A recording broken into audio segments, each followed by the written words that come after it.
Hi, so today I want to talk about superorganisms and how humanity is kind of, can be thought of in a way as a superorganism. So this is one of those thoughts that, is kind of in the back of your mind, maybe for long lengths of time. But then as you learn and gather knowledge, then bits and pieces fall into place until eventually this thought that you just had in the background sometimes kind of takes shape quite quickly sometimes, and then you're like, got it. And I don't know, maybe it's just me, maybe it's a personality type or how I grew up or whatever, but I cannot describe that wonderful feeling that you get when something about the world makes more sense to you, when you understand something new.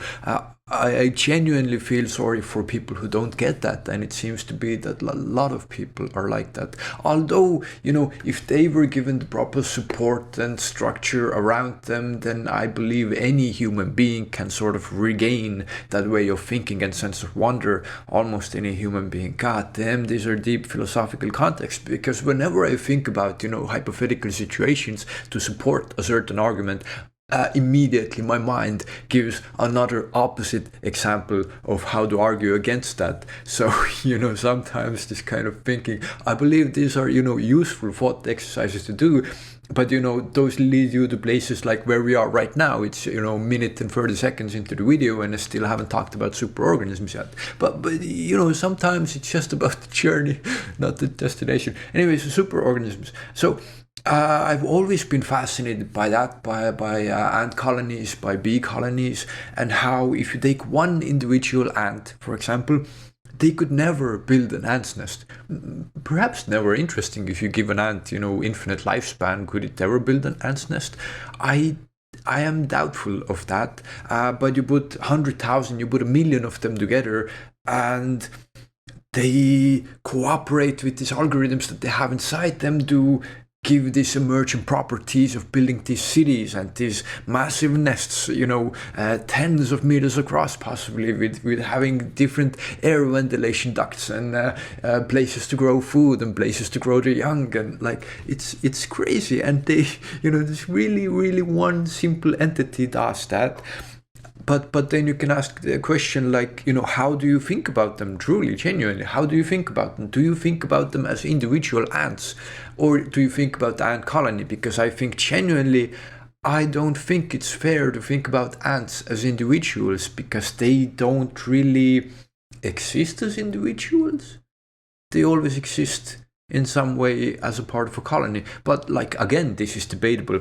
So, and bees, having these, wonderful ways of communicating with each other. It's fascinating, and I'm really excited for times when we can have a much deeper insight into how that communication actually works, what the information is being passed on, and all that stuff. And there are hints that consciousness goes much deeper down into the animal kingdom than people would usually sort of maybe be comfortable admitting. And that's understandable, because of course we have factory farming and all this stuff, and if you don't really give any attention and real credit to animal consciousness, then it's much easier to kill them and farm them and to keep them in horrible conditions, because they don't feel the same way as humans do, although I think they might. There's a question of language. Language definitely is a really important and fascinating part of consciousness, and how we can carry on thoughts, and how something that would have been just a sort of soup of emotions can somehow, because of language, emerge out of this consciousness and make some sort of sense to you and make you feel and think about these things that were before inside my head. How crazy is that? And that we can do that with each other.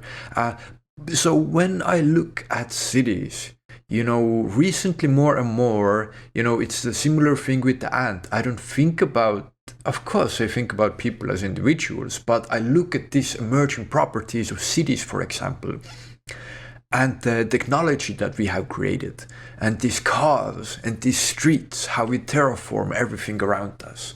One person cannot do that. Given, 1,000,000 years, a monkey person couldn't do that. But together, collaborating, we can do that. So I think, not nearly as many people think about it, or find it fascinating. I find it profoundly fascinating. And why? Because, there are two things that we will continue to talk about. One is about humanity's deep future and where we are headed, which I think is a more and more connected global consciousness, which, before we were around tribes and again, language, the first thing that connected us, really strongly, other things for sure as well, but language really strongly, sitting around the campfire, telling stories, bonding with each other, communicating ideas. Being this sort of entity of a group. Then we had writing, which again allowed information to pass in incredibly more efficient ways. And then we had, radio and black and white TV, and then color TV, and then internet.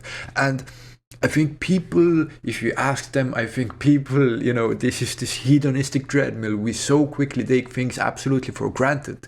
And to step away for a moment and to appreciate really how quickly these changes have been happening and what immense impact these changes have had on us as humanity and how we function as a collective consciousness. You could view definitely view humanity as a superorganism, but when we're thinking about different kind of countries and stuff, then that little bit falls apart. But that that's what people mean when they say it's an organism at war with itself. Another interesting thought is about superintelligence. When we're creating artificial intelligence, that's a topic I'm really fascinated by.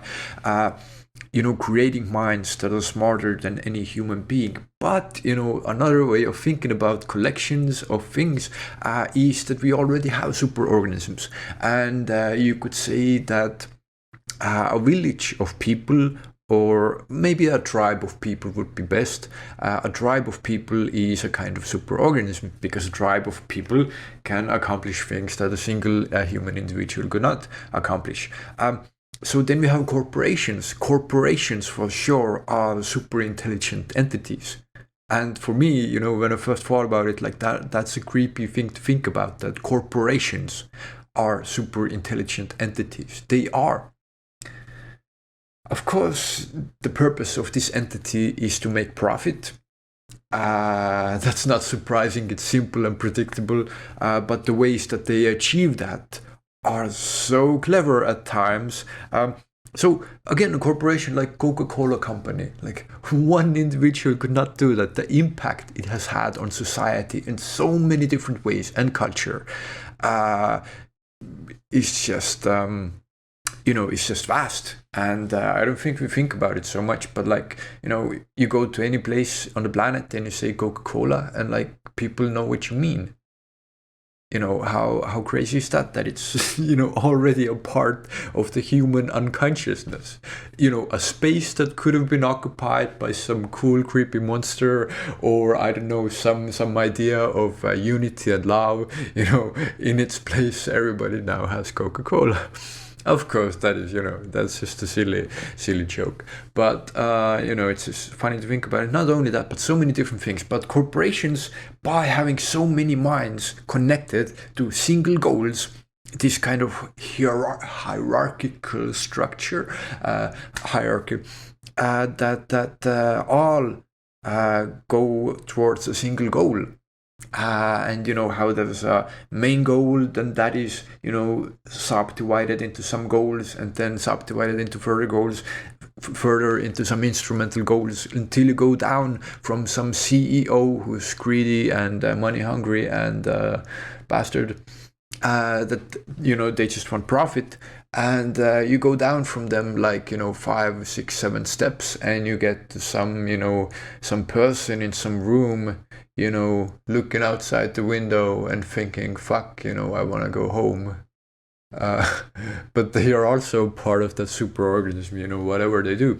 But that's just, I think, interesting to think about corporations in that way. And you can sort of use that way of thinking for so many different parts of humanity. And it's like these Venn diagrams, how big of a piece do you want to take to give this example of superintelligent? Because for a superintelligence to work, there has to be some agreement. There has to be something that convinces and motivates all parts of this system to agree on moving towards a certain goal. It can't happen in total chaos where people disagree. There has to be some common goal. And of course, in capitalism, in corporations, the common goal for someone working for Coca-Cola is not because they love Coca-Cola so much and they want to promote it to the world. It's because they get a paycheck from it, and that's it. So that is kind of messed up and perverted, and how bizarre it is. I constantly get these moments when I think about this, human world. And then my brain just suddenly insists that I look at all of this from a bigger picture, from a bigger perspective for a moment, and then see humanity from space as this tiny dot it is, and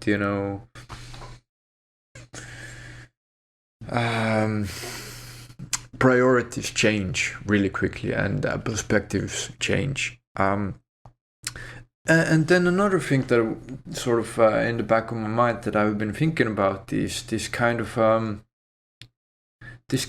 idea of this is a territory that a lot of people are not comfortable with, but this sort of specialness of human behavior and human interaction. I'm one of those people who I see, we either don't have free will, or free will means totally different things to me and whoever believes in free will, because we did not choose the billions of influences even before we were born, to make us who we are. We are all of the influences that made us who we are, and we chose none of the influences that made who we are. Yes, we had some, superficial illusion of control over some influences saying, I want to go there, I want to go that. But why you want to go there, why you want to do that, we're also influenced by prior influences that you have no influence over. And it starts from where you were born, before you were born. It's chaos theory, and it's the butterfly effect. And maybe people don't like to think about life in that way, but it doesn't change anything. It doesn't matter. We are still here. It doesn't take anything away from you. It only takes something away from you when you're living in this sort of egoistic mindset that you are this player character, and you are doing things in the world, and you need to level up, and you need to make progress and get money and gold and whatever. You're thinking of this small mind, but no, we are all the same consciousness, just in different bodies of different shapes and sizes. But fundamentally deep down, we are all the same thing, and that is just a fact. That is just true. So free will. I wish, I wait for the time where we can sit down and talk about the free will like adults, without it hurting people's feelings. Because I don't want to, that's not the point of it ever, to hurt someone's feelings or to take anything away from someone. What's the point of this discussion? What's the point of this conversation? It's just, a similar way, right now, I'm being a node in this network of human collective consciousness.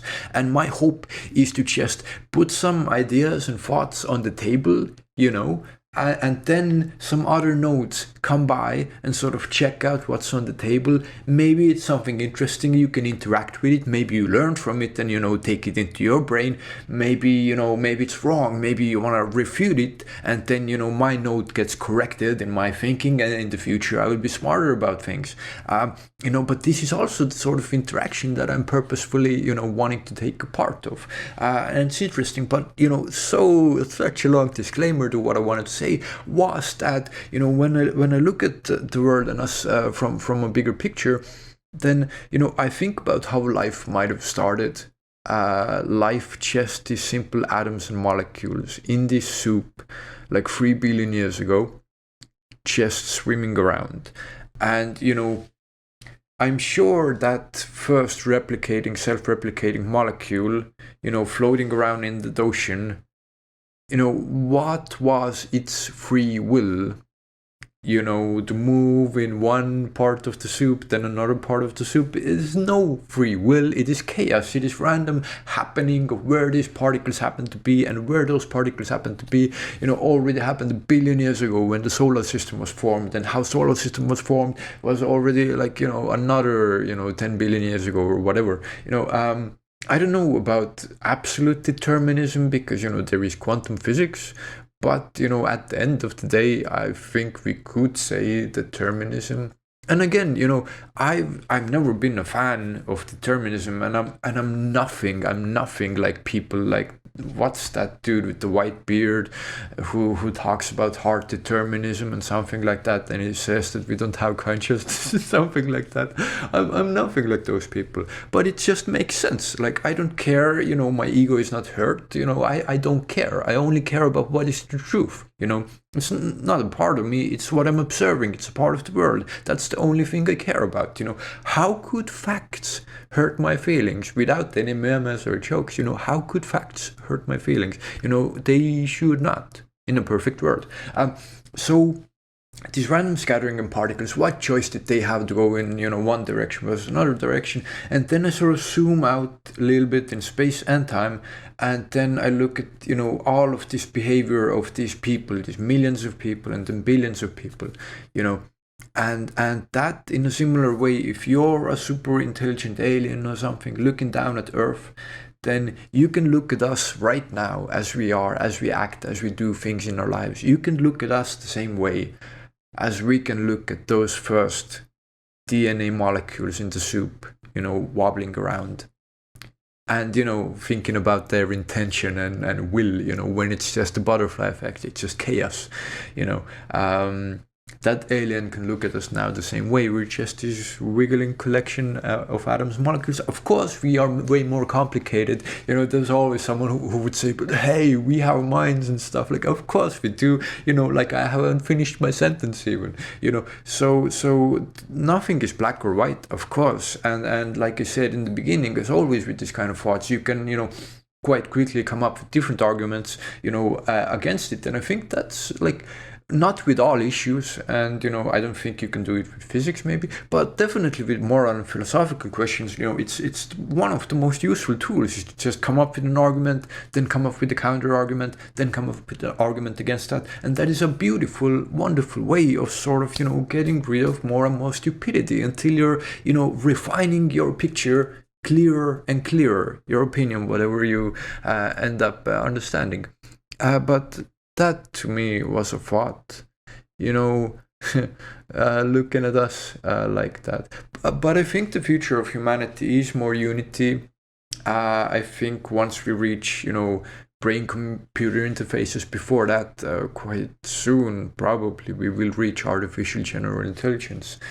And that system could, probably make itself much more capable and smarter, and then develop brain-computer interfaces for us much quicker than we would have ever even dreamed of. And then once we have this sort of possibility to plug into this sort of a global internet of all of our minds being connected, the result of that would be just, unimaginable, obviously, but it would be something like, yeah, there are no words to describe it unless you had like some spiritual experience or ego death or whatever. Of course, again, it can be molded into so many different shapes and sizes. In general, I do have hope in the future of humanity. I'm excited in what will happen in 5, 10, 15 years from now. And, Godspeed and luck to all of us from navigating this weird and crazy world. That is, so beautiful, so frustrating at times, but worth living at the end of the day. So I hope there are some interesting thoughts for you. If you have any thoughts, please share them in the comments. And of course, thank you so much for watching, and take care.